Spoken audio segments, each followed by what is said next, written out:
आखिर क्यों अफगानिस्तान को साम्राज्य का कवर कहा जाता है और क्यों कोई भी देश इसे जीत नहीं पाया? 1842 में ब्रिटिश ने हमला किया और 16,000 में से मात्र एक सिपाही वापस जिंदा लौट पाया। सोवियत संघ ने भी अफगानिस्तान में 10 साल तक जंग लड़ा, लेकिन वापस भी उसे भागना ही पड़ा।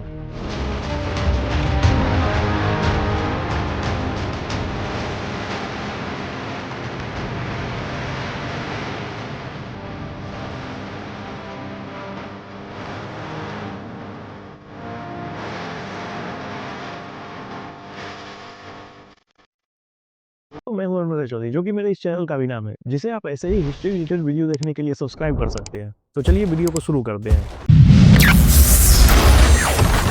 चाहे आप कितने भी बड़े सेना के जनरल क्यों ना हो, आपको अफगानिस्तान जाकर वापस हार कर लौटना ही पड़ेगा।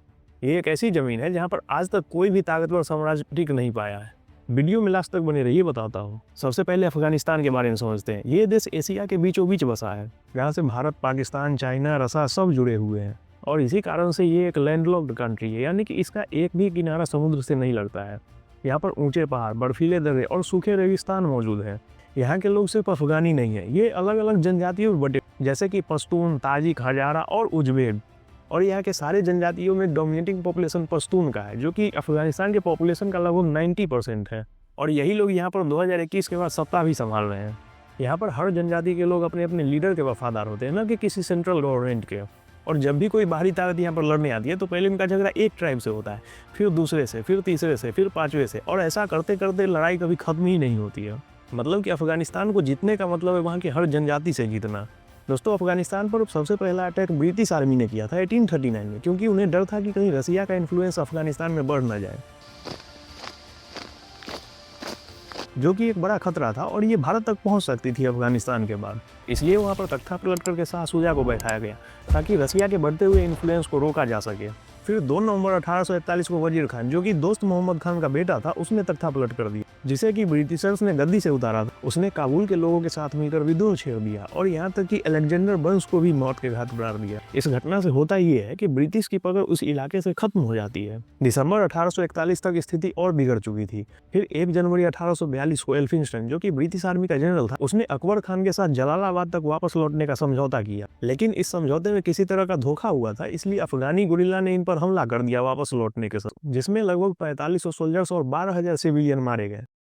और 16,000 में से मात्र एक आदमी वापस जलालाबाद तक जिंदा लौटा, जिसका नाम था सर्जन विलियम ब्राइडेन। इस घटना के बाद 1878 में ब्रिटिशर्स ने फिर वापस हमला किया। कुछ इलाकों को जीत भी लिया, लेकिन पहली बार जैसा कंट्रोल नहीं ले पाया। लेकिन फॉरेन पॉलिसी अपने कंट्रोल में ले लिया, और यही बात तीसरे वार का कारण बनी। दरअसल होता यह है कि 1919 में वर्ल्ड वार 1 से दुनिया बाहर ही निकली थी। इसी टाइम पे अफगानिस्तान में अमानुल्लाह खान नाम का एक नया राजा सत्ता में आया, और उस समय इसकी उम्र मात्र 26 साल थी, और वो अपने देश के प्रति काफी समर्पित था, इसलिए उसे ये फॉरेन पॉलिसी काफी ज्यादा चुभती थी। वर्ल्ड वार 1 जैसे मौके का फायदा उठाकर अमानुल्लाह खान ने ब्रिटिश आर्मी के नॉर्थ वेस्ट फ्रंट, जो कि आज का पाकिस्तान है, उस पर हमला कर देता है। लेकिन यहाँ पर ब्रिटिश आर्मी भी तुरंत एक्टिव हो गई। रॉयल एयरफोर्स ने अफगानिस्तान के अंदर जलालाबाद और काबुल पर भारी बमबारी की।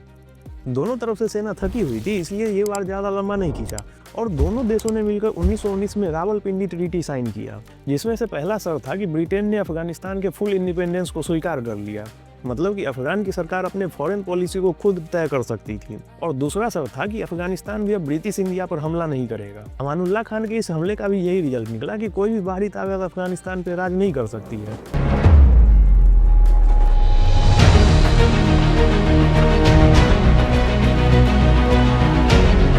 फिर टाइमलाइन में आगे चले तो 1960-70 का दौर आया, और अफगानिस्तान में राजा जहीर शाह का शासन था, जो कि कुछ हद तक न्यूट्रल पॉलिसी लेकर चलते थे। फिर 1973 में उनके चचेरे भाई दाऊद खान ने तख्ता पलट किया और ऐसा ही खत्म कर दी।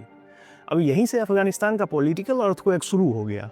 शुरुआती दौर में दाऊद खान ने यूएसएसआर से दोस्ती रखी, लेकिन धीरे धीरे इसका झुकाव वेस्ट की तरफ होने लगा, जो कि यूएसएसआर को बिल्कुल भी पसंद नहीं आई। इसमें पीडीपीए यानी कि people's democratic party of Afghanistan ने तख्ता पलट किया और राजनीति में भयंकर खून बहाया। इस टाइम पे दाऊद खान और उनके पूरे परिवार को लगभग 2000 मिलिट्री और सिविलियन के साथ खत्म कर दिया गया।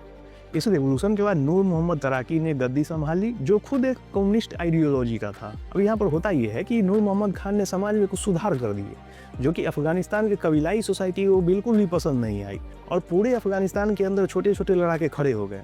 अब रसिया को यहाँ पर डर था कि इस मौके का फायदा कहीं अमेरिका न उठा ले, इसलिए 24 दिसंबर 1979 को सोवियत आर्मी ने अफगानिस्तान में घुसपैठ किया और पीडीपीए के नेता हाफिजुल्लाह अमीन की हत्या कर दी और नए शासक बरवक कर्नल को गद्दी पर बैठा दिया। अब इससे होता ये है कि अफगानिस्तान की जनता इस फैसले को बिल्कुल भी कबूल नहीं करती है और देश के अलग अलग हिस्सों में मुजाहिदीन नाम से लड़ा के उठ खड़े हुए और इनको पैसा, हथियार, ट्रेनिंग अमेरिका, पाकिस्तान, सऊदी अरब और चाइना मिलकर दे रहा था। और इसी दौरान सीआईए ने अपने सबसे महंगा ऑपरेशन भी चलाया था जिसका नाम ऑपरेशन साइक्लोन था, ताकि सोवियत को अफगानिस्तान में फंसाया जा सके। लगभग 10 साल तक चली इस लड़ाई में 15,000 रशियन सोल्जर मारे गए और 10 लाख आम नागरिक मारे गए। फिर 1989 में सोवियत यूनियन ने अफगानिस्तान से अपनी सेना पूरी तरीके से वापस कर ली और एक बार फिर साबित हुआ कि Afghanistan is graveyard of empire. फिर पांचवा अटैक अमेरिका ने 2001 में किया, क्योंकि ओसामा बिन लादेन, जिसने अमेरिका पर सबसे बड़ा आतंकी हमला किया था, वो अफगानिस्तान में ही छुप कर बैठा था।